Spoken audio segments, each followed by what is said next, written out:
कि भाई आवाज आ रही है, स्क्रीन शो हो रही है। हाँ, अभी आ रही है, अभी आ रही है। हाँ। MM03, ये मेरा FG है। मैं इसके कॉस्टिंग लॉट साइज में आता हूँ, 100 है। ओके ओके ठीक है। ओके ओके ओके अब देखो, ओके ओके, यस यस। ये जो डिफरेंस आया है ना, ये क्यों आया है और सेटअप में आया है, ये भी देखो। सेटअप में आया है सिर्फ। हम्म। अब देखो हमारी सेटअप की कॉस्ट क्या थी कि यार 100 यूनिट जब प्रोड्यूस होंगे ना, तो उसके ऊपर कितनी हम्म, कॉस्ट गिरेगी? 9700 100 यूनिट के अगेंस्ट पे। ठीक है।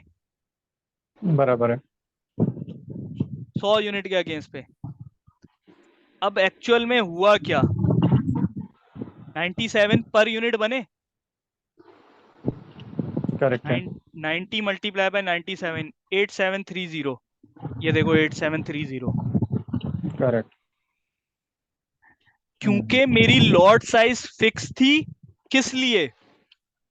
अच्छा, अगर ये सेटअप की कॉस्ट को मैं, जो मैंने फॉर्मूला दिखाया था ना, वहां पर मैं ऑर्डर की कॉस्ट और ये नॉर्मल जैसे बाकी फॉर्मूले बने मैं वैसे ही बना देता। ठीक है, डिवाइड बाय ऑर्डर की क्वांटिटी और डिवाइड बाय बॉम्ब की क्वांटिटी, या इस तरह करके मैं बना देता, वो फॉर्मूला बना देता। ये वेरिएंस नहीं आता। सही है। वेरिएंस ये पूरा हम्म, का पूरा सारे मटेरियल पे अब्जॉर्ब करवा देता है ये। ठीक है। मगर इसने क्या करा, इसने अलग से लॉट साइज का वेरिएंस क्यों दिखाया है? क्योंकि हमने ये कहा था कि यार 9700 जो कॉस्ट होगी ना, वो होगी 100 यूनिट की। ठीक है, तो पर यूनिट की कॉस्ट हो गई 97। ठीक है। अब क्योंकि इसके अगेंस्ट में हमने बनाए कितने यूनिट, 10 करेक्ट। यूनिट बनाए सिर्फ इस ऑर्डर में। सही है। तो वो इस वजह से दिखा रहा है कि यार बराबर। लॉट साइज की वजह से आठ हजार वो सात डिफरेंस सौ आ रहा तीस है। रुपए का वेरिएंस है। वो जो 90 का डिफरेंस, 90 क्वांटिटी का डिफरेंस है ना, उसने अलग से शो करना शुरू किया। क्यों? क्योंकि देखो ना, हमारा ऑर्डर के ऊपर हमने मैक्सिमम चीजें, कोई रेट किसी ज्यादा किसी भी चीज के चेंज नहीं किए। अगर तुम लोग देख रहे होगे अभी तक, हमने रेट तो किसी भी चीज के चेंज नहीं करे। एक्टिविटी के भी देखो, हमने एक्चुअलाइज नहीं करवाई एक्टिविटी, है ना। मगर उसके बावजूद आठ बराबर है। हजार आठ सौ रुपए का वेरिएंस आ गया। ठीक है। तो मतलब एक सवाल उठ सकता है ना कि यार क्यों आया ये 8,800 रुपए का वेरिएंस? रेट तो किसी भी चीज के चेंज ही नहीं हुए। जितनी एक्टिविटीज के प्लान रेट थे, वही एक्टिविटी के एक्चुअल रेट हो गए। सही है। सही है, बस थोड़ा सा बराबर। चेंज आया है एक्टिविटी में, माइनर सा डिफरेंस है। वो भी अगर मैं नहीं करता ना, तो तब भी ये वेरिएंस आके खड़ा हुआ होता। सही है। तो 8,000 का वेरिएंस सिर्फ किस वजह से आ रहा है? क्योंकि यार आपने एक कॉस्ट ऐसी लगाई, जो मेरा अगला जो ऑर्डर बनना था ना, वो 100 क्वांटिटी का अगर बनाते, तो वो कॉस्ट पूरी की पूरी 100 क्वांटिटी पे एब्जॉर्ब हो जाती। मगर हमने बनाई कितने, 10 क्वांटिटी बनाई। तो इस चीज को सिर्फ डिनोट करने के लिए, बताने के लिए, मेरे वेरिएंस का टी कोड जब चलता है ना, तो कॉस्टिंग लॉट साइज पे मुझे वो वेरिएंस दिखा रहा है कि यार ये आपकी गलती थी कि 100 क्वांटिटी बनानी चाहिए थी, मगर आपने बनाई कितनी? सिर्फ 10 बनाई। इसकी वजह से ये 8,700 का वेरिएंस आएगा। ठीक है, क्लियर है? करेक्ट। कौन सी चीज यहां से क्लियर किस वजह से लिंक हो रही है? Clear clear. अच्छा, ठीक है। तारिक भाई, एक क्वेश्चन मेरा यहीं से था कि मैं, अगर मुझे डिफाइंड है, राइट, मुझे पता है कि मुझे कितनी क्वांटिटी पे प्रोड्यूस करनी है, राइट। मैंने तो प्रोडक्शन ऑर्डर बना दिया 1000 क्वांटिटी का, सपोज, ठीक है। लेकिन मुझे टारगेट, मेरी क्वांटिटी जो हम लोग प्रोडक्शन ऑर्डर में डालते हैं कि मुझे कितना अभी प्रोड्यूस करना है, करेक्ट है। तो वहां पर अगर मैं एक प्रीडिफाइंड अगर माल देता हूँ, 10 क्वांटिटी हमने डाला था, तो और मैं लॉट साइज को अगर मैं मास्टर हीटर में चेंज करूँ फॉर 10 ओनली, तो ऐसा मैं, मतलब ये फिजिबल है कि मुझे लॉट साइज को फिक्स ही रखना होता है? यार कौन सी कॉस्टिंग लॉट साइज को? हाँ हाँ। देखो, कॉस्टिंग लॉट साइज का मैंने जितना एक्सप्लोर किया ना भाई, कॉस्टिंग लॉट साइज का कॉस्टिंग के ऊपर कोई इम्पैक्ट नहीं आता। ठीक है। कॉस्टिंग लॉट साइज क्यों मेंटेन कर रहे होते हैं? ताकि जब हमारा कॉस्ट एस्टिमेट चल रहा हो ना, तो हम्म, वो उसकी बेसिस पे चले जो कॉस्टिंग लॉट साइज लिया हुआ हमने। ठीक है। मैं उसको क्यों कहता हूँ कि यार बराबर है। बॉम और राउटिंग, ये बात मैंने शायद इस सेशन के शुरू में कही थी कि बॉम और राउटिंग की जो बेस क्वांटिटी है ना, कॉस्टिंग लॉट साइज हम उसको बनाते हैं। ठीक है। तो उससे क्या होता है, जो ये राउंडिंग ऑफ के डिफरेंसेस होते हैं ना, ये कम हो जाते हैं। ये करके कम हो देखना, जाता है। ठीक है, ये करके करेक्ट, देखना। नहीं ये किया है, हाँ मेरे ठीक है। को याद है अच्छे से कि एक बार हमने 1000 क्वांटिटी का भी किया था और एक हम्म बार हमने 1 लॉट साइज का भी किया था। हम्म, करेक्ट है, तो उसमें सही है। कुछ वेरिएंस आ रहा था, शायद उसी वेरिएंस को मिनिमाइज करने के लिए, वेरिएंस को खत्म करने के लिए हमने लॉट साइज को चेंज किया था। हाँ ठीक है। तो अच्छा, अब इसकी सिर्फ ये इम्पैक्ट होता है। अच्छा, मगर इस कॉस्टिंग लॉट साइज का यहां पर इम्पैक्ट क्यों पड़ा? इस केस में, हमारे केस में क्यों आया ये कॉस्टिंग लॉट साइज की वजह से इम्पैक्ट? क्योंकि हमने सेटअप की कॉस्ट ऐसी रखी हुई थी जो बेस करती थी कॉस्टिंग लॉट साइज के ऊपर, कि अगर कॉस्टिंग लॉट साइज हमने नहीं चेंज किया तो, वो सॉरी चेंज किया तो उसका इम्पैक्ट आएगा। ठीक है, क्योंकि हमने वो इंडिपेंडेंट कॉस्ट बना दी वहां पे, एक सेटअप की कॉस्ट हमने एक इंडिपेंडेंट बना दी थी ना।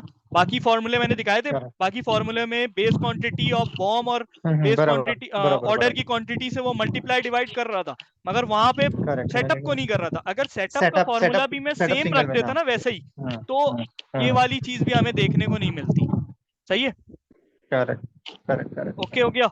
अच्छा भाई, अब मैंने इसको सेव करा दिया था ना के एस टू को, मतलब टेस्ट से हटा के चला दिया था, दोबारा चला देते हैं उसमें। अच्छा, दूसरा एक और बात ये थी कि ये जो अभी डिफरेंस निकला है कॉस्ट का, मिनी लॉट लॉट साइज का, तो ये डिफरेंस का कुछ इसको फिक्सअप कैसे करते हैं फिर? 8 से 8730 का जो डिफरेंस आ रहा था। यार डिफरेंस तो ये तो आएगा भाई, ये एट तो सेवन ये रहेगा। थर्टी का तो एट, ये मतलब मेरे ऑर्डर के ऊपर तो मुझे ये डिफरेंस दिखाएगा, ऑर्डर के ऊपर तो मुझे ये डिफरेंस दिखाएगा, मगर वो बट जो, एक्चुअल हाँ, ब्रेकअप्स जो है ना, वेरिएंस एक्चुअल के बुक। ब्रेकअप्स में मुझे वो हाँ अलग से दिखाएगा। अभी मैं जा रहा हूँ सी के एम एन थ्री एन के ऊपर जा रहा हूँ अभी, वेट। हाँ हाँ। ठीक है, सी के एम थ्री एन, अब आ जाते हैं यार हम अपनी इस रिपोर्ट के ऊपर, सी के एम थ्री एन के ऊपर। ठीक है, ये मेरी मटेरियल की रिपोर्ट है। ठीक है, तो इसको पहले थोड़ी सी अंडरस्टैंडिंग ले लेते हैं। अच्छा, आज का सेशन हम कहाँ पे खत्म करेंगे? हम इस स्क्रीन की अंडरस्टैंडिंग लेंगे। ठीक है, उसके बाद हम सेटलमेंट चलाएंगे। ठीक है, जो हमारे इसका पार्ट है, क्लोजिंग का पार्ट है, CO88। ठीक है, उसके बाद हम खत्म कर देंगे आज के सेशन। ठीक है, फिर नेक्स्ट वीक ठीक में ठीक हम ठीक। सिर्फ ML के ऊपर बात कर रहे होंगे, डेट्स ऑल। और अगर करेक्ट। हुई तो कुछ कोपा कोपा की कुछ चीजों पे बात कर लेंगे। देन हमारा यहाँ बैठो, यहाँ बैठो। अल्लाह हाफिज़ फी अमानिल्लाह हो जाएगा। ठीक है, चलो। अच्छा भाई, ये मेरी रिपोर्ट जो है ना, वो मटेरियल की रिपोर्ट है। अच्छा चलो, इसने ये भी सेव कर दिया, गुड हो गया। अच्छा, मटेरियल की रिपोर्ट है। मटेरियल की रिपोर्ट में मैं क्या करता हूँ, मैंने अपना वो बाइक का मटेरियल ले लिया। ठीक है, मैंने अपना प्लांट ले लिया और मैंने इसको एग्जीक्यूट किया अपने करंट पीरियड के ऊपर। ठीक है, अब सिस्टम मुझे कुछ चीजें शो कर रहा है। सही है, पहले तो मैं ये मेन मेन लाइंस है, मैं इनको समझ लेता हूँ। यार ये मेरी बिगनिंग इन्वेंट्री है, यानी कि जुलाई के स्टार्ट पर मेरी बिगनिंग इन्वेंट्री क्या थी, वो इस रिपोर्ट में आ रहा है, वो इस लाइन पर आ रहा है। ठीक है, उसके बाद एक चीज आ रही है, रिवैल्यूएशन। ठीक है, कल मेरा ख्याल है किसी ने एक सवाल किया था कि यार रिवैल्यूएशन की एंट्री, ठीक है, रिवैल्यूएशन की एंट्री मैंने उस टाइम पे वर्बल बता दी थी उसको कि 10 रुपए से 12 रुपए हो रहा हो मटेरियल, तो मुझे नहीं पता किसने सवाल किया था। ठीक है, तो 10 रुपए से 12 रुपए की हो जाती है। ठीक है, तो ये जब सी के एम थ्री एन के ऊपर क्लियर है, मैंने किया था। अच्छा हाँ ठीक है। अच्छा, अभी वो एंट्री में दिखा भी दे रहा हूँ। ठीक, अच्छा, जब मैंने सी के एम थ्री एन चलाया ना, तो ये रिवैल्यूएशन, वो सी के एम थ्री एन कह रहा हूँ, सॉरी, सी के 40 एन या सी के 11 एन चलाया, तो ये उसने एंट्री दी इस मटेरियल के ऊपर। ठीक है, अब मैं इस एंट्री पे डबल क्लिक करता हूँ, 319 रुपये समथिंग कुछ आ रही है। मैं अकाउंटिंग डॉक्यूमेंट पे जाता हूँ, मैं इसके अकाउंटिंग डॉक्यूमेंट पे चले जाता हूँ। ठीक है, देखो जब इसका मैंने टी कोड चलाया CK 24, यानी कि जब मैंने क्या करा कि रिलीज किया, उसको मार्क करने के बाद रिलीज किया, तो उसने ये फाइनेंशियल इम्पैक्ट इसका पोस्ट किया। ठीक है, अब इस फाइनेंशियल इम्पैक्ट में देखो क्या हुआ कि इन्वेंट्री जो है वो बढ़ गई 3,19,000 रुपए से, और गेन जो है वो क्या हुआ, 3,19,000 रुपए से क्रेडिट हुआ। अब इस 3,19,000 रुपए को हम कैसे रिकंसाइल करेंगे? 3,19,000 रुपए को मैं यूं रिकंसाइल करूंगा कि मैं 3,19,000 रुपए डाल देता हूँ यहाँ पे। ठीक है, और मैं उसके बाद जो है वो, अच्छा, एंट्री भी पूरी डाल देता हूँ ताकि दोबारा मुझे इस स्क्रीन पे आना ना पड़े। ठीक है, ये ज्यादा अच्छा हो जाएगा।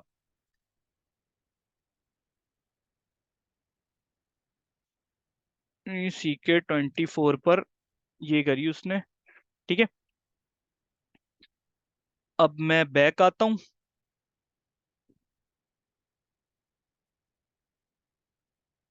मैं मटेरियल पे चले जाता हूँ। इस मटेरियल की प्लान प्राइसेस, अबे भाई कोई है ना, मैं अकेले तो नहीं बोल रहा बस। हाँ ठीक है। अच्छा, सातवें पीरियड पे इसकी जो स्टैंडर्ड कॉस्ट थी वो क्या थी? सातवें पीरियड में जो इसकी स्टैंडर्ड कॉस्ट थी, स्टैंडर्ड कॉस्ट थी वो ये थी। उससे पहले जो इसकी स्टैंडर्ड कॉस्ट थी वो पांचवें पीरियड में थी 429 समथिंग कुछ। पांचवें पीरियड में थी 429 समथिंग कुछ। करेक्ट। डिफरेंस जो है मेरा, दिस माइनस दिस, 200 231 रुपए या 231 समझ में आता है तुम लोग? अच्छा, ये तुम लोग सारे जितने भी बैठे हो अभी इंडिया से हो ना, या कोई उस्मान तो था पाकिस्तान से? हम्म। तला, हाँ हाँ, बोलिए ना। सही है? मतलब ये 236 समझ ओके होता है ना तुम लोग? 231, मुझे नहीं पता तुम लोग 231। एक हाँ, दो सौ क्लियर होता है इकतीस ना दो सौ गिनती? इकतीस हाँ हाँ। हाँ अरे अच्छा सेम ठीक। है, अलग कोई डिफरेंस नहीं। अभी नहीं, वो थोड़ा सा मतलब वो तो खैर हम भी फिल्म में देखते हैं ना, तो मतलब वो तकरीबन हमें भी सेम ही लगती है, मगर वो जो तुम हाँ। अब जैसे हमारी कुछ गाड़ी भाषा होती जाती है, वो तुम लोगों की भी कुछ गाड़ी भाषा होती है। मतलब अब हमारी जनरेशन में तो वो गाड़ी गाड़ी भाषा खत्म ही हो गई तकरीबन ना। हम तो सारे वो अबे तुबे वाले सीन वाले हो गए। सही है।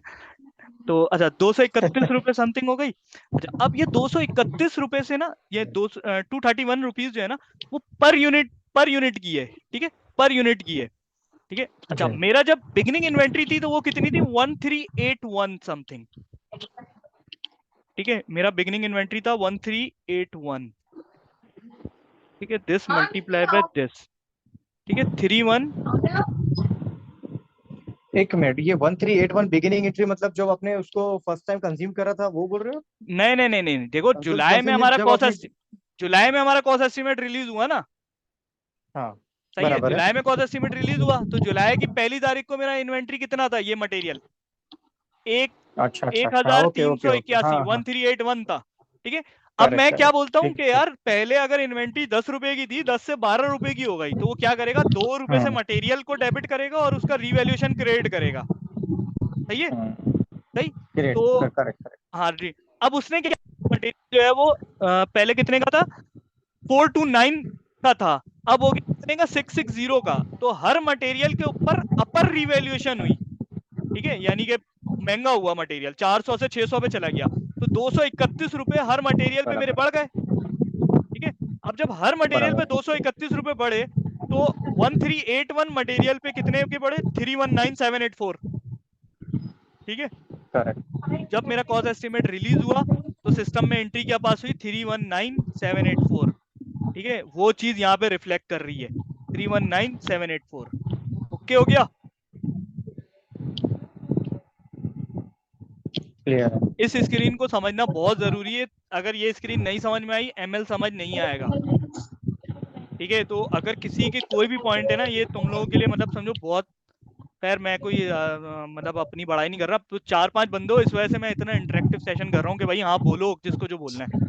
अगर लिटरली 15 बंदे होते ना, मैं सबके मतलब मैं बोल रहा होता, मैं किसी को बोलने का मौका नहीं देता, क्योंकि मुझे पता था 15 बंदों में से 4 ने भी सवाल किया तो फिर वो कहाँ से कहाँ चले जाएगा, कहाँ से कहाँ चले जाएगी बात।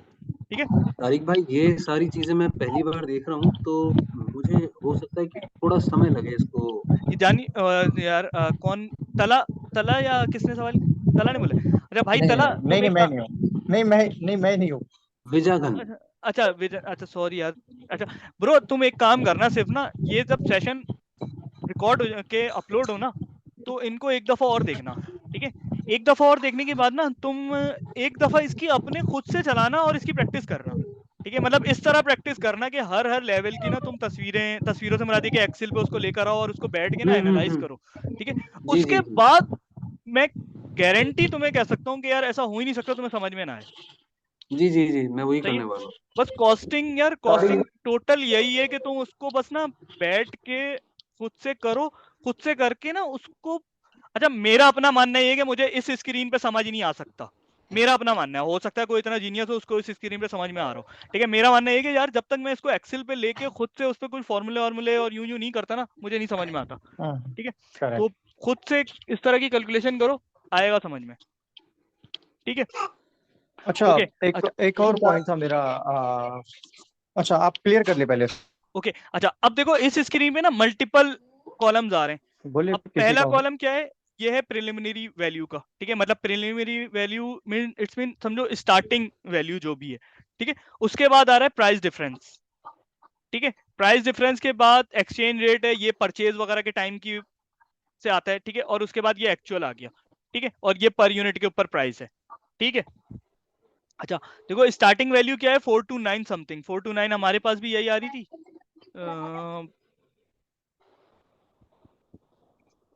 कहाँ चली गई, हाँ ये देखो 429.24 पांचवें पीरियड से, क्योंकि हमें यही प्राइस मिली थी 429 समथिंग की, ठीक है। उसके बराबर है। बाद प्राइस क्या हुई, रिवैल्यूएट हुई, तो ये उसका इम्पैक्ट अभी क्या करा, पर यूनिट पे नहीं लाया वो, मगर उसने इन टोटल अमाउंट का इम्पैक्ट मार दिया, ठीक है। 592,780, ये कैलकुलेटर खुला हुआ ओपन हो रहा है, नजर आ रहा है, 319,784.36, ठीक है। तो ये देखो 9, अच्छा उसके बाद ये रिसिप्ट हुआ है प्लस 99112 दिस, ये अमाउंट 922476 जो है वो सिस्टम इन सारों को टोटल करके यहाँ पे लेकर आ रहा है, ठीक है। अच्छा ये बिगिनिंग इन्वेंटरी समझ में आ गई, रिवैल्यूएशन क्लियर है, ये ठीक है। अब आ गए रिसिप्ट के ऊपर। अब जितने भी ऑर्डर्स बन रहे हैं हमारे, ठीक है, जितने भी ऑर्डर्स बन रहे हैं वो ऑर्डर सारे के सारे यहाँ पर आ रहे हैं, सही है। ये पहले का कोई ऑर्डर बना हुआ है, ठीक है, मैंने अभी कौन सा ऑर्डर बनाया था, ये ऑर्डर बनाया था, ठीक है, ये ऑर्डर बनाया मैंने 1789, ठीक है, 1789 ये ऑर्डर है मेरा, पहली लाइन है, क्लियर है, ठीक है, ये ऑर्डर की लाइन। अच्छा अब इसमें ये प्रिलिमिनरी वैल्यू कहां से आ रही है, 6608, 6608 जो है ना मेरी कौन सी कॉस्ट है, जो 10 यूनिट की एस्टिमेट वाली। एस्टिमेट कॉस्ट, एस्टिमेट वाली कॉस्ट है 6608, ये वहां से वो आ रहा है, ठीक है।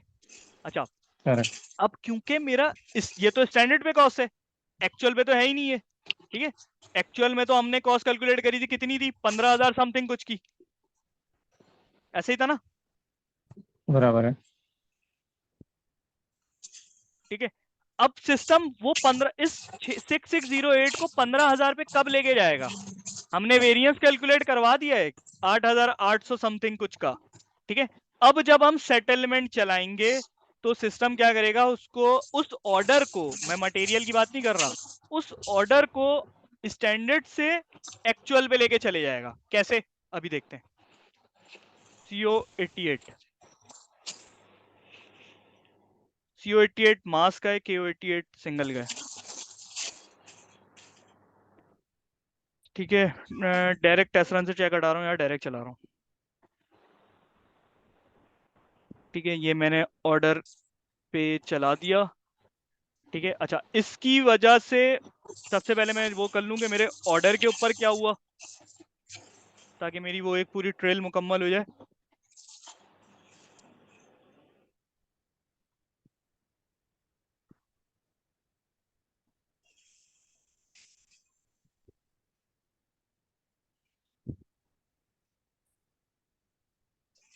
नहीं करना ना।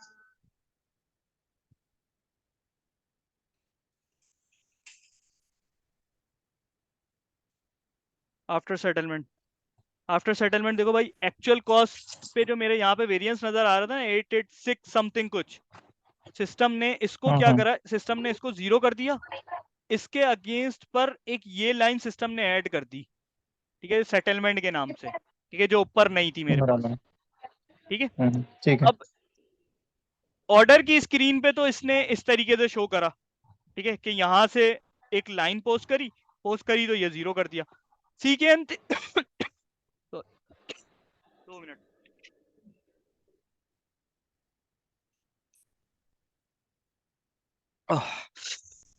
सिस्टम ने यहां पे क्या करेगा, सेम स्क्रीन पे रहते हुए जैसे इसको रिफ्रेश करता हूं, पहले 3 लाइन आइटम आ रहे थे, अब 4 लाइन आइटम आएंगे, सही है, अब 4 लाइन आइटम आएंगे, आ गए, अब कहाँ क्लिक हो गया, ठीक है, ये देखो 79 और 79 के 2 आ गए, ठीक है।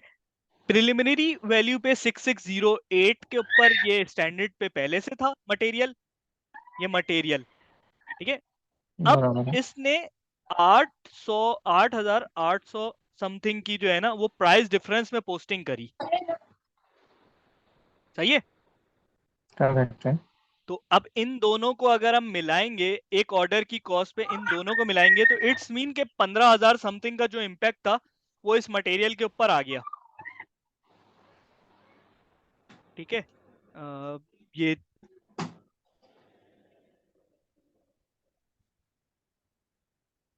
6608 की 16494। पहले से पोस्टिंग हुई हुई थी, 6608 की पहले से, बराबर है।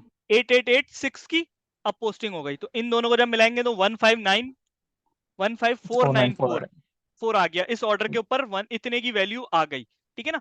और इतने ही की वैल्यू की हमारी कॉस्ट थी रॉ मटेरियल और एक्टिविटी टाइप की, ठीक है। यानी कि अब हमारे इस मटेरियल पर क्या कॉस्ट आ चुकी है, जो actual raw material issuance, actual activity issuance, सही है, और उनके रेट एक्टिविटी के एक्चुअल। अच्छा, मैं एक्टिविटी के एक्चुअल की बात क्यों कर रहा हूं, क्यों, क्योंकि अगर हम रिवैल्यूएशन वाला प्रोसेस कर कर आते तो अब यहां पर एक्टिविटी के रेट एक्चुअल आ चुके होते इस ऑर्डर के ऊपर, है ना। अभी सिर्फ हमारा वो पॉइंट मिसिंग है जिसकी वजह से हम एक्टिविटी के रेट भी हमारे स्टैंडर्ड पर ही दिख रहे हैं। इट्स क्लियर है, ये जुमला बोला है मैंने, है। ये थोड़ा ऊपर से गया है। ऊपर से किया है। अच्छा देखो, अभी हम्म। क्योंकि मेरी एक्टिविटीज की मैंने रिवैल्यूएशन नहीं करी ना ऑर्डर के ऊपर, नहीं करी, वो एरर आ गया था, डंप आ गया था, तो हम आगे नहीं गए उसमें, बराबर है। ठीक है। अगर हम वो हम्म। रिवैल्यूएशन हो जाती तो हमारा ऑर्डर रिवैल्यूएट हो जाता, ऑर्डर बराबर है। रिवैल्यूएट हो जाता तो ये 8000 का वेरिएंस इससे ज्यादा आ रहा होता यहाँ पे, अच्छा। सही है। तो इट्स मीन के हमारा हम्म। इस प्रोसेस करने के बाद, सेटलमेंट के बाद, हमारे एक्टिविटी का वेरिएंस भी मटेरियल पर आ जाएगा, सही है। अच्छा, मतलब वो एक्टिविटी का जो वेरिएंस रहेगा, तो उसके लिए लाइन आइटम अलग से नहीं रहेगी, वो खाली आपके मटेरियल के ऊपर में लोड होगा, आप ऐसा बोल रहे हाँ, हो, यहाँ करेक्ट? सेटलमेंट वाली लाइन के ऊपर आ जाएगा अगर हम रिवैल्यूएशन हम्म। CON2 से कर कर आते, ओके ओके। सही है। अच्छा, ठीक इसके है। बाद यहाँ पर जो है ना सिर्फ आपकी अभी एंडिंग इन्वेंट्री आ रही है। एंडिंग इन्वेंट्री क्यों आ रही है, क्योंकि अभी इस मटेरियल की कोई भी सेल वगैरह नहीं हुई हुई, ठीक है। अगर कोई सेल होती तो फिर यहाँ इशुएंस की लाइन आइटम्स भी आ रहे होते, उसमें सेल ऑर्डर वगैरह नजर आ रहे होते, ठीक है। ओके। ओके, अब यहाँ तक पे अगर किसी का कोई सवाल हो तो। तारिक भाई मेरा एक क्वेश्चन अभी ये था यहाँ पर, अभी देखिए जैसे यहाँ पर मुझे कुछ वैल्यू मिल रही है, राइट? अभी मैं एक सिंपल, मैं इसको थोड़ा एफआई से रिलेट करता हूँ, ताकि मैं अपने सिनेरियो को समझा सकूं। अभी कैसे हम लोगों ने देखा, हम लोग कोई भी अगर एंट्री पास करते हैं तो हमारा डेबिट और क्रेडिट होता है, ठीक है। एट सही द है, एंड मेरा जो बैलेंस होता है वो जीरो होता है, करेक्ट है? सही है, तो सेम सेम सेम जो मैं जीरो का जो मैं एक्सपेक्ट कर रहा हूँ कि मुझे वो ये जीरो यहाँ पर मिल सकता है, मिलेगा। जैसे यहाँ पर जितना भी मेरा प्राइस आ रहा है, ठीक है ना। अभी मान लो मैंने 10 क्वांटिटी के प्रोडक्शन किया और 10 क्वांटिटी का मेरा सेल्स ऑर्डर बन के मेरी जो क्वांटिटी है, मतलब उस साइकिल की या उस प्रोडक्शन ऑर्डर की जो है वो जीरो हो गई है, करेक्ट? ये मैं एक एजम्पशन बता रहा हूँ मेरा, कि ऐसा ही कुछ यहाँ पर भी हो सकता है या होता है। नहीं देखो, आप 10 क्वांटिटी जब आप सेल कर रहे होगे ना, तो हम्म। उसकी कॉग्स बुक हो रही होगी। कॉग्स किस टाइम पे बुक होती है, जब आपकी डिलीवरी हो रही होती जब है, पीजीआई हो डिलीवरी रही होती होगी, है, हाँ बराबर। पीजीआई हो रही होती है, तो उसकी करेक्ट कॉग्स बुक हो करेक्ट। रही होती है ना। तो कॉग्स किससे बुक होती है, कॉग्स की जो अमाउंट होती है वो क्या होती है यार, वो तो वही स्टैंडर्ड होती है ना, वो इस मटेरियल की स्टैंडर्ड से कॉग्स बुक होती है, करेक्ट है। ठीक है। हम्म। अब ये तुम्हारा सवाल ना एमएल से रिलेट है, ठीक है। अब देखो, इसकी ये अगर सेल हो जाती, सही है, तो हम्म। सिनेरियो क्या होता। चलें, अब आप ने स्टार्ट करिए तो फिर अब आप सुने भी। नहीं नहीं, मैं अ, ऐसा करो कि सबको देख करके अगर किसी को कुछ तकाजा हो, कुछ हो, तो हम लोग सेशन बाद में भी ले सकते हैं, ऐसा कोई दिक्कत नहीं है। हाँ, चलें, ठीक है, ठीक है। वैसे ये चीज तुम्हारा ना, ये सवाल तुम्हारा एमएल के टाइम पे हो जाएगा रिजॉल्व, ठीक है। ठीक है ना, देखो, ठीक है ना। एमएल एमएल कर क्या रहा होता है ना, एमएल क्या कर रहा होता है कि जितने भी आप मटेरियल, अब पीछे वाले मटेरियल्स हैं, यानी कि इस मटेरियल पर अभी तक तो इस स्क्रीन पर सिर्फ इसी मटेरियल के वेरिएंसेस आ रहे हैं ना, ठीक है। मगर करेक्ट। क्योंकि ये जब बाइक बनी होगी तो इसके पीछे के भी तो मटेरियल के वेरिएंसेस होंगे, बिल्कुल। मतलब वो रॉ मटेरियल के भी वेरिएंसेस होंगे, अभी शायद वो ना हो। अभी ना होने पे ये होगा कि क्योंकि उसकी कोई पीओवीओ नहीं बने होंगे, तो मैं कोशिश करूंगा कि मैं किस किस्म का अगले सेशन से, एमएल के सेशन से पहले ना मैं इस किस्म का सिनेरियो बना लूं कि उनके कुछ पीओवीओ बना के उनकी जीआरएन कर लूं और उसके ऊपर जो है ना मैं कुछ वेरिएंसेस बुक करवा दूं, ठीक है, और फिर उसके बाद उस सिनेरियो को ये यहाँ पे लाके दिखाऊं, ठीक है। तो उससे क्या होगा कि भाई हाँ रॉ मटेरियल के वेरिएंसेस थे जो एमएल चलने के बाद क्या हुए, एफजी के ऊपर आए, ठीक है। अब एफजी के ऊपर आए ना तो टोटल वेरिएंस पीछे से उठ के जब आया यहाँ पर, तो एफजी के ऊपर तो इन टोटल वेरिएंस आया मिसाल के तौर पे 1 लाख रुपए का, 1 लाख रुपए का वेरिएंस आ गया बाइक के ऊपर। अब उस 1 लाख का वेरिएंस जो है ना वो बाइक की टोटल क्वांटिटी के ऊपर है, सही है। मगर अब उस टोटल बराबर क्वांटिटी में से कुछ क्वांटिटी बिक गई और कुछ क्वांटिटी स्टॉक में पड़ी हुई है, बराबर है। यानी अगर 1 लाख रुपए का वेरिएंस है 150 क्वांटिटी के ऊपर, सही है। अभी हम एमएल डिस्कस कर रहे हैं, ठीक है, अमाउंट क्वांटिटी, तो पर यूनिट का वेरिएंस जो है वो ये होगा, करेक्ट। ठीक है। अब इस अमाउंट 150 क्वांटिटी में से लेट सपोज 50 जो है ना वो सेल हो गई, ठीक है, जी और 100 की क्वांटिटी मेरे पास इन स्टॉक पड़ी हुई है,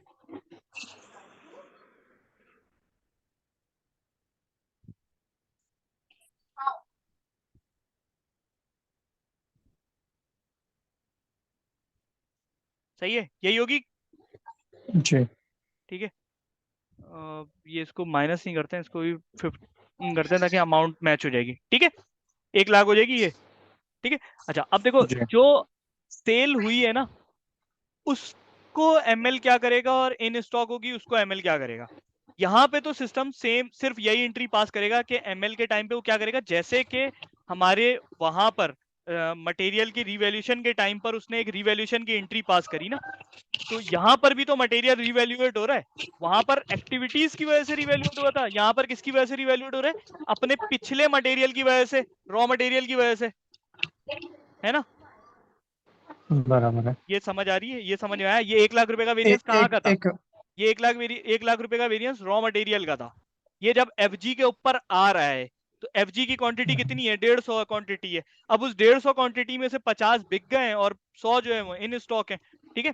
तो ये 66,000 की एंट्री क्या होनी चाहिए, मेरा रॉ मटेरियल डेबिट होना चाहिए और रिवैल्यूएशन समथिंग कुछ क्रेडिट होना चाहिए। ये समझ में आई, अच्छा क्योंकि मेरा मटेरियल पे वेरिएंस है ना 66,000 का, तो मेरा मटेरियल की बराबर है, कॉस्ट, इन रॉ स्टॉक के ऊपर मटेरियल में। कह रहा हूँ एफजी, हाँ मेरा हाँ, एफजी डेबिट होना बराबर है। चाहिए और रिवैल्यूएशन क्रेडिट होना चाहिए, सही है, इतनी अमाउंट से। अच्छा मगर इस सेल वाले को वो क्या करे, सेल तो स्टॉक में पड़ा हुआ ये नहीं है, तो ये एंट्री तो वो दे नहीं सकता सिस्टम। ये एंट्री देगा तो इसका क्या मतलब हो जाएगा कि भाई ये 33,000 का मटेरियल भी स्टॉक में पड़ा हुआ है, ऐसा ही है, बराबर है। ठीक है। अब सिस्टम ने इसकी पहले एंट्री क्या दी होगी, जब ये स्टॉक से आउट हुआ होगा तो उसने एंट्री दी होगी कॉक्स डेबिट और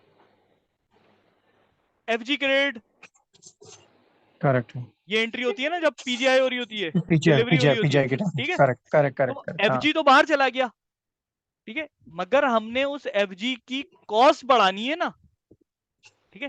तो बराबर इस है। एमएल इस टाइम पर क्या एंट्री दे रहा होता है, ये एंट्री दे रहा होता है कॉक्स डेबिट और रिवैल्यूएशन क्रेडिट 31 तारीख, 31 मतलब से मुराद ये कि ए- मंथ एंड के ऊपर। मतलब आप ये बोल रहे हो कि जो मेरी जब रिवैल्यूएशन निकलता है एमएल, उस टाइम पर एंट्री जो पोस्ट करता है वो सीओजीएस क्रेडिट टू रिवैल्यूएशन करता है डिलीवरी हाँ के टाइम पे, आप ऐसा बोल रहे हो? डिलीवरी के टाइम पे नहीं, एमएल के टाइम पे ये एंट्री करता एमएल है के टाइम पे, सीओजीएस ओके। और रिवैल्यूएशन, अच्छा, सही तो है। मतलब ये सिस्टम को कैसे पता होता है कि ये जो है ये मटेरियल मेरा सेल हुआ है, ये at the time of delivery करता है वो, ये कैसे करता है? नहीं ये मतलब देखो at the time of delivery तो वो ये एंट्री करता है कॉक्स डेबिट और एफजी क्रेडिट, एफजी डिलीवरी के क्रेडिट, टाइम बराबर है, पे ठीक है, ये डिलीवरी टाइम की एंट्री ड्यूटी करता होता है। है, लेकिन सिस्टम को, लेकिन इसको ये कैसे पता चलेगा, सिस्टम को ये कब पता चल रहा है कि ये स्टॉक मेरा आउट होने वाला है, या 50 आउट होने क्वांटिटी का सेल्स वाला ऑर्डर नहीं मेरे है, पास में आया आउट है? हो गया है, वो इसी स्क्रीन से तो पता चलेगा उसको। अगर यहाँ सेल हुए हुए आइटम होते हैं ना और मटेरियल एमएल क्या कर रहा होता है, एमएल हर मटेरियल की हर ट्रांजेक्शन को ही तो रिकॉर्ड कर रहा होता है। एमएल को ही तो पता होगा कि भाई मेरा ये वाला मटेरियल जो है कितना सेल हो गया और कितना स्टॉक में पड़ा हुआ है इस पीरियड में, एमएल को पता होगा ये। मटेरियल एमएल को पता होगा ना, ये मटेरियल लेजर हर मटेरियल की हर ट्रांजेक्शन को ही तो रिकॉर्ड कर रहा होता है। हाँ बराबर रिकॉर्ड कर रहे हैं, करेक्ट। आप कोई भी मटेरियल की ट्रांजेक्शन करोगे ना, जीआई करो, कोई मटेरियल इन करो, ठीक है, तो जब उसके अकाउंटिंग फ्लो ऑफ डॉक्यूमेंट में जाके अकाउंटिंग डॉक्यूमेंट देखोगे तो वहां पे मटेरियल लेजर का डॉक्यूमेंट भी पड़ा हुआ होता है, बिल्कुल है ना। हर ट्रांजेक्शन के ऊपर मटेरियल लेजर अपनी ट्रांजेक्शन रिकॉर्ड कर रहा है कि कितना एमएल जो है ना मटेरियल इन हो रहा है, कितना मटेरियल आउट हो रहा है, सही है। तो ये वाली चीज मटेरियल को एमएल को पता होती है कि मेरा ये जो एफजी है ये 150 यूनिट टोटल है, उसमें से 50 सेल हो गया है और 100 इन स्टॉक है। तो इस पूरे वेरिएंस को 50 और 100 पे कैसे डिवाइड करना है, वो सिस्टम ये एंट्री कर रहा होता है। ये खैर अगर हम एमएल पूरा रन एग्जीक्यूट कर देंगे ना, तो मैं FAGL 03H की रिपोर्ट से मैं ये एंट्रीज दिखाऊंगा, ठीक है, ताकि बिल्कुल क्लियर हो जाए देख के। आई होप कि थोड़ा बहुत क्लियर हुआ होगा। एक भाई क्वेश्चन ये था मेरा कि जब यहाँ पर मुझे 1 लाख रुपए का डिफरेंस दिख रहा है, अमाउंट आ रहा है मेरे पास में, और मेरे पास में क्वांटिटी जो है वो 150 है, करेक्ट है, तो उसी टाइम पर ये एंट्री बुक पोस्ट नहीं करता है रिवैल्यूएशन वाली? क्योंकि सेल के पहले बोल रहा हूँ, मतलब जैसे सेल होना बाकी है अभी, राइट, तो सिस्टम का बिहेवियर ऐसा नहीं होता है कि वो जो उसको मिल रहा है क्वांटिटी, राइट, तो उसी वक्त में वो उसको बुक कर दे रहा है, रिवैल्यूएशन की एंट्री को बुक कर रहा है? नहीं, थोड़ी सी क्या कंफ्यूजन है कि ये वाला रिवैल्यूएशन तो मटेरियल का है ना, ये रिवैल्यूएशन तो हाँ जब हाँ, मंथ एंड के ऊपर एमएल चलेगा तो बुक होगा, अच्छा अच्छा अच्छा, okay okay, yes yes yes, correct, got it ठीक है गॉट ना। इट गॉट इट, मैं मंथ एंड को मैंने स्किप कर दिया था, करेक्ट, हाँ हाँ। हाँ ठीक है, तो जिस तरह हम जैसे हम कह रहे थे ना वेरिएंस, एक्टिविटी का वेरिएंस मंथ एंड पर बुक होगा ऑर्डर पे, ठीक है, बाकी थ्रू आउट द पीरियड जो है वो, मैंने जब यही डिस्कशन चल रही चलता थी तो मैंने रहेगा, उस टाइम पे कहा था कि पूरे थ्रू आउट द पीरियड जो है वो स्टैंडर्ड के ऊपर चलता रहेगा, सही है। अब चलता मंथ रहेगा, एंड आ करेक्ट गया, करेक्ट करेक्ट। मंथ एंड पे एक्टिविटी का वेरिएंसेस कब बुक हो रहा है, जब हम वेरिएंस का टी कोड चला रहे हैं और उसको सेटल कर रहे हैं, तो वो एक्टिविटी का वेरिएंसेस उस टाइम पे टैकल हो गया। अब मटेरियल का वेरिएंसेस कब टैकल हो रहा है, वो तब टैकल हो रहा है जब हम एमएल चला रहे हैं, ठीक है, तो ये वाला पूरी कैलकुलेशन जो है ना वो एमएल के टाइम पर हो रही है, करेक्ट है, ठीक है। किसी करेक्ट और का करेक्ट। कोई सवाल? अच्छा तारिक भाई, एक और क्वेश्चन था। अगर सपोज करिए मेरे कंपनी के अंदर में फॉरेन करेंसी जो है वो एक्टिवेट है, ठीक है, अब इसमें कैसा है कि मेरे पास में एक डेली बेसिस पर जो है मेरा फॉरेन करेंसी जो है वो अपडेट होते रहता है, करेक्ट है, तो यहाँ पर जो अमाउंट रहेगा तो ये भी उसमें फ्लक्चुएशन आएगा बेस्ड ऑन दैट करेंसी हाँ भाई, वो कन्वर्टर? बेस्ड ऑन करेंसी जो है वो आपके रन टाइम पे अपडेट कर रहा होगा, बिल्कुल। जैसे जैसे तुम्हारा जो भी पीओ यो, अब आज जो पीओ बना उस पे 10 रुपए का वेरिएंस है, तो वो रिकॉर्ड हो जाएगा, ठीक है। और इसी तरह फिर अगला जो पीओ आया उस पे 3 रुपए का वेरिएंस है, वो अगला पीओ जैसे ही मटेरियल इन होगा उस पे 3 रुपए का वेरिएंस के हिसाब से रिकॉर्ड हो जाएगा, ठीक है। करेक्ट। हम्म। हाँ तारिक भाई, ये वो लास्ट आपने बताया था कि सेटअप का जो आपने एक क्वेश्चन रह गया था, आप बोल रहे थे कि उसका वीडियो अलग से बना है, तो आप इन शॉर्ट बता सकते हो सेटअप प्रोडक्शन जो आपने बताया था अभी, यार अगर पॉसिबल है तो? मैं एक काम करता हूँ ना, मैं तुम्हें वीडियो का लिंक देता हूँ, तुम वीडियो देखो, सही चलेगा, है। आई क्वेश्चन नहीं होप है, चलेगा चलेगा। तुम्हें क्लियर हो जाएगा, अगर नहीं होता हाँ हाँ मुझसे ठीक है। व्हाट्सएप पे पूछ लेना, ठीक है। हाँ तो मैं वो क्वेश्चन कर लूंगा, फिर दिक्कत नहीं ठीक है, है, चलेगा। ठीक है, मगर वीडियो देखने के बाद क्वेश्चन करना। बिल्कुल बिल्कुल, डेफिनेटली हाँ देखने के बाद सही ही। है, बिल्कुल सही है, ठीक है भाई। फिर अब ओके ओके। आज इतने ही रखते हैं, नेक्स्ट कोशिश करते हैं कि जो है ना हमने सेटलमेंट तक कवर कर ली हैं चीज़ें, ठीक है। सेटलमेंट तक कवर कर लिए, CKM3N की स्क्रीन को हमने काफ़ी डिटेल में देख लिया, ठीक है। अब ML के टाइम पे मैं CKM3N की स्क्रीन को इतना ज़्यादा डिटेल में नहीं समझा रहा हूँ, मैं जस्ट ML का इम्पैक्ट CKM3N की स्क्रीन के ऊपर दिखा रहा हूँ, डेट्स ऑल, ठीक है। तारिक भाई, एक लास्ट क्वेश्चन था।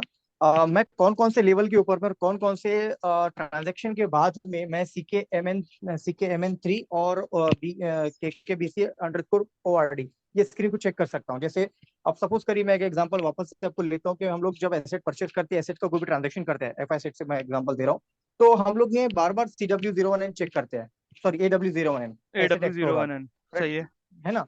तो मतलब यहाँ पर क्या होता है कि हम लोगों को एसेट की एक्टिविटी पता चलती है, कब एसेट बुक हुआ, कब कैपिटलाइज हुआ है, मतलब सारी चीजें यहाँ पर मुझे मिल जाती है। मैं कंपैरिजन में भी अगर चेक करता हूँ तो सेम वही कंपैरिजन, उस टाइप का ही कंपैरिजन मुझे मटेरियल को लेकर के यहाँ पर मिल सकता है। यार। ये देखो नहीं, वो जो है ना यहाँ पर तुम्हें ऑर्डर पे ना इस तरह की पिक्चर रन टाइम की मिलेगी। केकेबीसी ओआरडी की जो हाँ है ना हाँ रन टाइम की मिलेगी। ठीक है, तो भाई ऑर्डर बना तुम देख सकते हो। ठीक है, मगर अब ऑर्डर हाँ, के ये ऊपर मैं कह रहा हूँ। मटेरियल इशू हो गया मतलब ना। हर स्टेप के ऊपर में मुझे अगर चेक करना है तो ये मैं यहाँ पर मुझे कुछ ना कुछ वेरिएंस तो मिलेगा, राइट? जैसे भी आपने एक्सेल शीट के अंदर में पूरा डिफरेंसेस के साथ में बताया हाँ कि ठीक है। बिफोर और आफ्टर, बराबर है। हाँ before settlement, after settlement, before, है ना। तो वही चीज मुझे यहाँ पर भी CKMN3 और KKBC ORD से मिल सकती है, करेक्ट है? नहीं यार, केकेबीसी ओआरडी और CKM3N की स्क्रीन पे जो है ना तुम्हारी रन टाइम की पिक्चर मिलेगी कि अभी क्या है पोजीशन। प्रीवियस पोजीशन नहीं मिलेगी। प्रीवियस पोजीशन के लिए तुम्हें इस तरह जो है ना वो इस तरह की वर्किंग सेव करनी पड़ेगी, और तुम्हें इस तरह की वर्किंग सेव करने की जरूरत भी नहीं है। ये सिर्फ अंडरस्टैंडिंग लेने के लिए हमें जरूरत पड़ती है कि इस तरह की पिक्चर लेके जो है ना वो हम समझा सकें। ठीक है, अब जब एक दफा किसी के समझ में आ गया ना, तो अब अगर वो ये वाली पिक्चर देखे मिसाल के तौर पे, ये पिक्चर देखे, ठीक है, अब अगर किसी को हर स्टेप का पता है, ठीक है, वो देखते ही इसको क्या, इसको वो कर सकता है कि यार देखो ये मेरे रॉ मटेरियल है, ये इसके पर रॉ मटेरियल भाई इशू हो चुके हैं।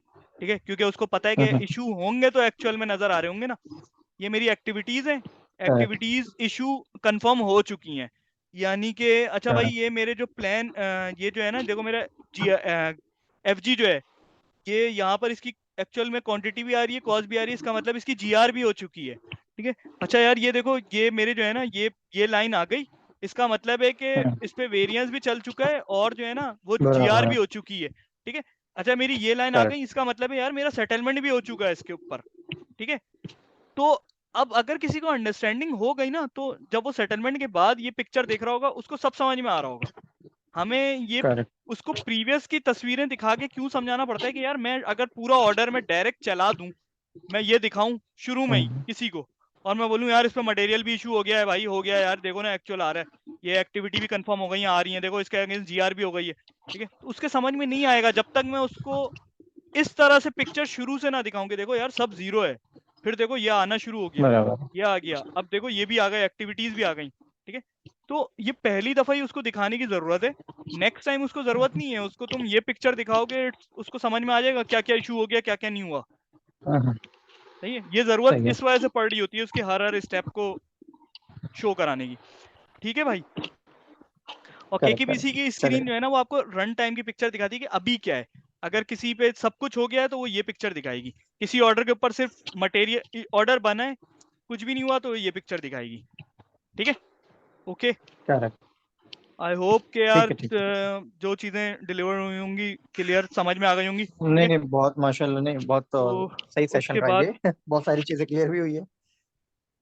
हम बाकी फिर ये कि नेक्स्ट डेट बता दूंगा मैं कब अगला सेशन होना है। ठीक है, ग्रुप पे ही बताऊंगा। ठीक है, ओके, अच्छा भाई, ठीक, सी ओके, यू, चलो, अल्लाह तारिक हाफिज। भाई, शुक्रिया सर, शुक्रिया। तारिक एक मिनट। जी भाई बोले। अरे यार, मेरा नाम दिवेश भरूचा है। मैं कुछ 5 साल से इसी फील्ड में हूँ। सच मानूं तो मैं पहली 10 मिनट में निकल जाने वाला था, लेकिन यकीन मानो आपने बहुत अच्छी तरह से समझाया। I was more curious about the questions rather than the answers. मुझे इसी क्वेश्चन से काफी सारा जानने को मिला, लेकिन आपका समझाने का तरीका बहुत बढ़िया है। Super, thank you. Thank you sir, thank you. ठीक है भाई, चल अल्लाह हाफिज। चलो, ओके ओके, चलो। भाई, अल्लाह हाफिज।